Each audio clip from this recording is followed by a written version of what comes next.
Future legals, I hope you all are doing well. तो आज हम इस वीडियो में डिस्कस करने वाले हैं ट्रांसफ़र ऑफ प्रॉपर्टी और उसके एसेंशियल्स। क्या किसी माइनर का किया गया ट्रांसफ़र ऑफ प्रॉपर्टी वैलिड होता है? हम जानेंगे साथ में क्या ईमेल से भी प्रॉपर्टी ट्रांसफ़र हो सकती है, और क्या कोई आदमी अपनी ही प्रॉपर्टी खुद को प्लस किसी और को भी ट्रांसफ़र कर सकता है। अगर आप भी कंफ्यूज हैं तो आज के वीडियो में हम ट्रांसफ़र ऑफ प्रॉपर्टी एक्ट 1882 के बेसिक कंसेप्ट और उसके कुछ एसेंशियल एलिमेंट्स को समझेंगे रियल केस लॉज के एग्जाम्पल के साथ। सबसे पहले बात करते हैं ट्रांसफ़र ऑफ प्रॉपर्टी का मतलब क्या होता है। तो यहाँ पे सेक्शन 5 हमको कहता है कि जो ट्रांसफ़र ऑफ प्रॉपर्टी है इसका, तो पहले बेयर एक्ट लैंग्वेज से सेक्शन 5 कवर करते हैं। सेक्शन 5 कहता है an act by which a living person conveys property in present और इन फ्यूचर टू वन और मोर अदर लिविंग पर्सन्स और टू हिमसेल्फ एंड वन और मोर अदर लिविंग पर्सन्स। इसका मतलब है कि जब कोई जिंदा व्यक्ति किसी प्रॉपर्टी को किसी और जिंदा व्यक्ति को या खुद को जॉइंटली, यहाँ पर मतलब है और टू हिमसेल्फ एंड, खुद को एंड खुद के साथ किसी और को जॉइंटली ट्रांसफ़र करता है तो उसे ट्रांसफ़र ऑफ प्रॉपर्टी कहते हैं। I am repeating it again. इसका मतलब ये है जब कोई जिंदा व्यक्ति in which a living person conveys property in present और इन फ्यूचर, ठीक है, खुद को आज या आने वाले कल में प्रॉपर्टी को ट्रांसफ़र करता है, चाहे वो एक को करे चाहे एक से अधिक को करे, ठीक है, या फिर वो खुद को ट्रांसफ़र करता है किसी और के साथ मिलके जॉइंटली, ठीक है, उसे हम ट्रांसफ़र ऑफ प्रॉपर्टी कहते हैं। ठीक है, अब इसके कुछ एसेंशियल्स भी है। ये डेफिनेशन जो है मूवेबल और इमूवेबल दोनों प्रॉपर्टी टाइप्स पर अप्लाई होती है, लेकिन याद रहे ट्रांसफ़र ऑफ प्रॉपर्टी का मेन फोकस इमूवेबल प्रॉपर्टी पे होता है। जैसे कि आपका हो गया लैंड, बिल्डिंग, गिफ्ट मॉर्गेज भी इसमें आ जाता है, गिफ्ट मॉर्गेज, ठीक है, तो ये इसलिए अप्लाई होता है। लेकिन मूवेबल प्रॉपर्टी के लिए जो प्रॉपर्टी मूवेबल होती है, फॉर एग्जांपल गोल्ड, ठीक है, तो इन चीज़ों के लिए जनरल लॉज लगते हैं, जैसे कॉन्ट्रैक्ट एक्ट हो गया या सेल्स ऑफ गुड्स एक्ट हो गया, ये अप्लाई होते हैं। तो इसके मैं 6 एसेंशियल शेयर करूंगी। एसेंशियल वन कहता है transfer between living person, transfer between living person, मतलब जो ट्रांसफ़र है वो किसके बीच में ही शेयर होगा, किसके बीच में, कौन कॉम्पिटेंट होगा, लिविंग पर्सन्स, ठीक है। अगर एक कंपनी है तो क्या वो एक पर्सन को ट्रांसफ़र कर सकती है? Yes, because company is a separate legal entity और कंपनी पर्सन को ट्रांसफ़र कर सकती है। So the transfer must occur between two living person, natural और लीगल, ठीक है। A company can transfer property to an individual. ये तो हो गया हमारा फर्स्ट एसेंशियल। सेकेंड एसेंशियल की बात करते हैं। तो सेकेंड एसेंशियल कहता है, अब बात करते हैं एसेंशियल 2 की। तो एसेंशियल 2 क्या कहता है? कॉम्पिटेंसी होनी चाहिए, competency of the transferor. Transferor की भी होती है, ट्रांसफरी की भी होती है, लेकिन हम दोनों को अलग अलग पार्ट्स में पढ़ेंगे, ठीक है। तो कॉम्पिटेंसी ऑफ द ट्रांसफरर क्योंकि दिया है सेक्शन 7 में, क्या कॉम्पिटेंसी होनी चाहिए कि वो मेजर होना चाहिए। 18 तो होगा नहीं ना, 18 से बिलो तो होगा नहीं, मेजर होना चाहिए, प्लस साउंडेड माइंड का होना चाहिए, plus not disqualified by law, ठीक है, नॉट डिस्क्वालिफाइड बाय लॉ, ठीक है। अच्छा, इस पे ना इसी सेक्शन 7 पे एक, अब जो ये एसेंशियल 2 है इसी के ऊपर एक बहुत ही फेमस सिग्निफिकेंट लैंडमार्क जजमेंट है जिसका नाम है के Verma versus union of India. तो पहले वो डिस्कस करते हैं फिर एसेंशियल। तो क्या केस है जी? के Verma versus union of India 1964। तो इस केस में क्या हुआ था, के वर्मा जो हैं, के वर्मा ने गवर्नमेंट को प्रॉपर्टी ट्रांसफर कर दिया था, जबकि इनके पास तो ओनरशिप का राइट था ही नहीं, फिर भी इन्होंने गवर्नमेंट प्रॉपर्टी को ट्रांसफर कर दिया था। तो कोर्ट ने कहा सिर्फ वही इंसान प्रॉपर्टी को ट्रांसफर करता है जिससे एक्चुअल टाइटल हो जिसके पास, और जो कॉम्पिटेंट हो अंडर किस कॉन्ट्रैक्ट के अंदर कॉम्पिटेंट होगा, इंडियन कॉन्ट्रैक्ट एक्ट, जो आईसीए के अंदर कॉम्पिटेंट हो।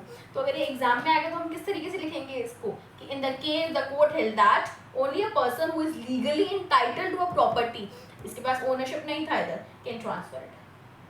If a person is not a rightful owner or lacks the authority, ये rightful owner नहीं था इस केस में, इसने गवर्नमेंट की प्रॉपर्टी को ट्रांसफर करा था, lacks the authority, the transfer will be invalid।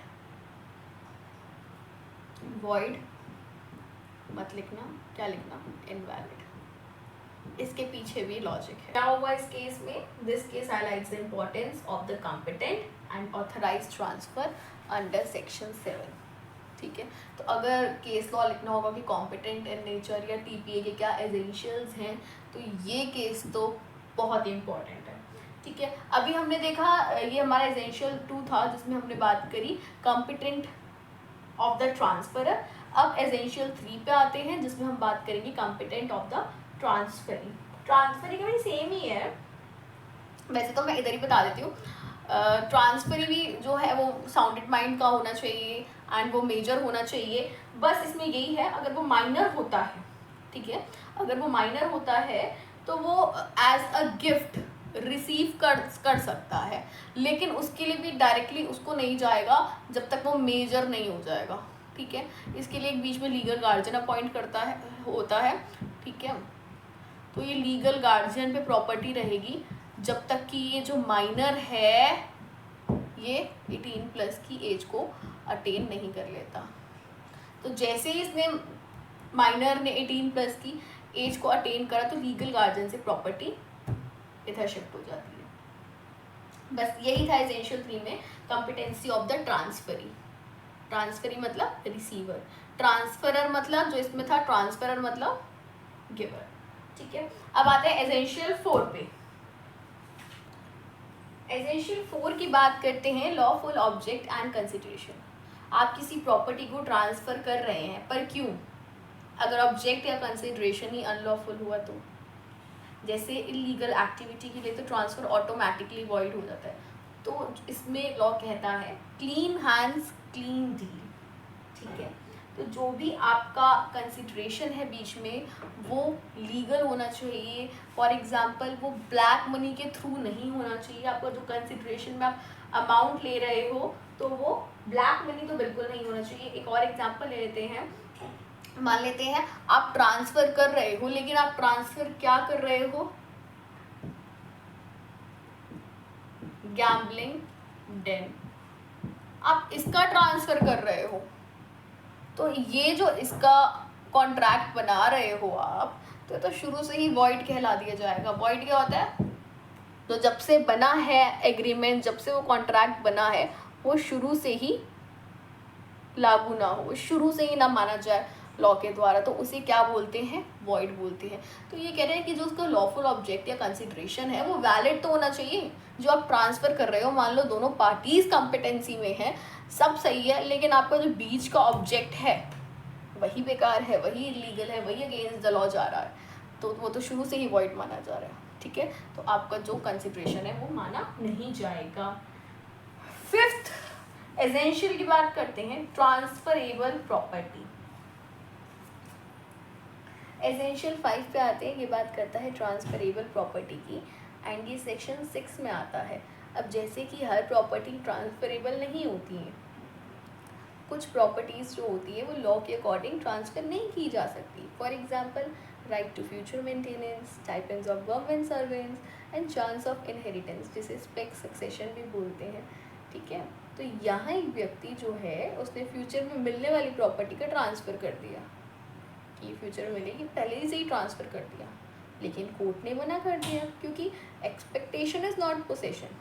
जब तक आपके पास प्रॉपर्टी का लीगल राइट ही नहीं है तो आप उसे ट्रांसफ़र कैसे कर सकते हो, ठीक है।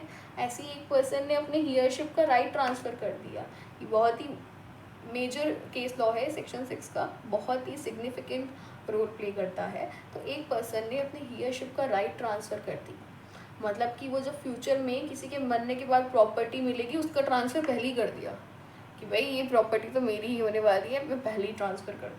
तो जजमेंट तो यही आई कि ऐसे आप एक्सेप्शन पे नहीं चल सकते हैं, ठीक है। तो ऐसा ट्रांसफ़र जो होते हैं ये वॉइड होता है क्योंकि ये सिर्फ एक होप है, आपको लग रहा है, आपकी आशा है, कोई एग्जिस्टिंग राइट नहीं है। तो सिर्फ वही चीज़ें ट्रांसफ़र हो सकती हैं जो करेंटली एग्जिस्ट करती हो और ट्रांसफरेबल जो हो वो अंडर लॉ हो। ऑब्वियसली एसेंशियल 4 भी फॉलो हो साथ में कि जो कंसिडरेशन है वो वैलिड हो, वॉइड ना हो, इनवैलिड ना हो, ठीक है। अब बात करते हैं एसेंशियल 6 की, जो हमारा लास्ट एसेंशियल है। उसके बाद हम 3 केस लॉ और देखेंगे।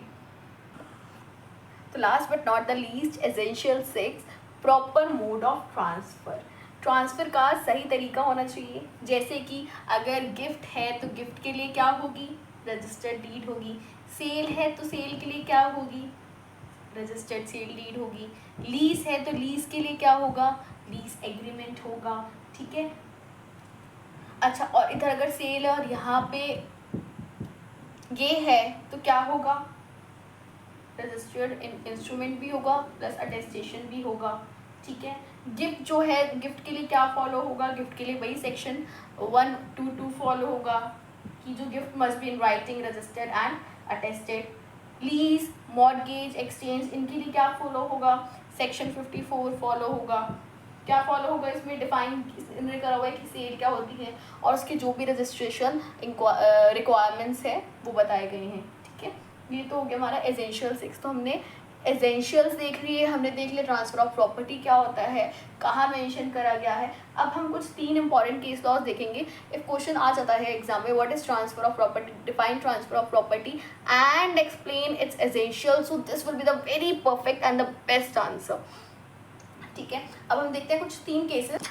अब ये 3 लैंडमार्क जजमेंट्स बस 2 मिनट पे कवर करते हैं क्योंकि ये तीनों की तीनों बहुत इंपॉर्टेंट है। इफ क्वेश्चन राइज हो गया ट्रांसफ़र ऑफ प्रॉपर्टी का कुछ भी, ठीक है, क्योंकि ये सारी कॉम्पिटेंसीज और एसेंशियल से रिलेटेड है और एसेंशियल तो पूरे के पूरे टीपीए में रिवॉल्व करते हैं, ठीक है। तो इसका फर्स्ट है काली पेरुमल वर्सेस राजगोपाला। इसमें क्या था, जो ये कालिया पेरुमल है इन्होंने अपनी प्रॉपर्टी गिफ्ट की थी लेकिन रजिस्ट्रेशन नहीं हुआ था, तो इशू हुआ कि गिफ्ट वैलिड है बिना रजिस्ट्रेशन की।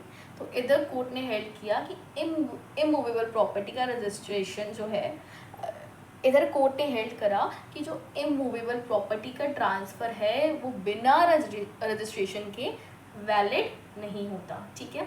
नारायण वर्सेस गोपाल, इसमें क्या हुआ था, डिस्प्यूट था कि क्या नारायण ने एक्चुअली गोपाल को ट्रांसफ़र किया है या नहीं, क्योंकि ट्रांसफ़र तभी माना जाएगा जब क्लियर इंटेंशन हो और ट्रांसफ़र के पास टाइटल हो। तो सिर्फ नाम के लिए डीड लिख दो ये काफ़ी नहीं होता, इंटेंशन प्लस टाइटल दोनों होना चाहिए, ठीक है। यहाँ पे वो ईमेल वाला सिस्टम था जिसकी मैंने वीडियो के स्टार्टिंग में बात करी थी, ठीक है। तो ईमेल के थ्रू एक पर्सन ने प्रॉपर्टी ट्रांसफ़र कर दी थी, तो इशू ये आया था क्या email valid mode of transfer है। तो कोर्ट ने हेल्ड करा अगर law return and registered document चाहता है तो ईमेल या इलेक्ट्रॉनिक मोड वैलिड नहीं है। तो आई होप आज की वीडियो आपको अच्छी लगी होगी, ट्रांसफ़र ऑफ प्रॉपर्टी उसके एसेंशियल्स क्लियर हो गए होंगे। अब मिलते हैं नेक्स्ट वीडियो में जिसमें हम डिस्कस करेंगे लेस पेंडेंस के बारे में और डॉक्ट्रिन ऑफ नोटिस के बारे में।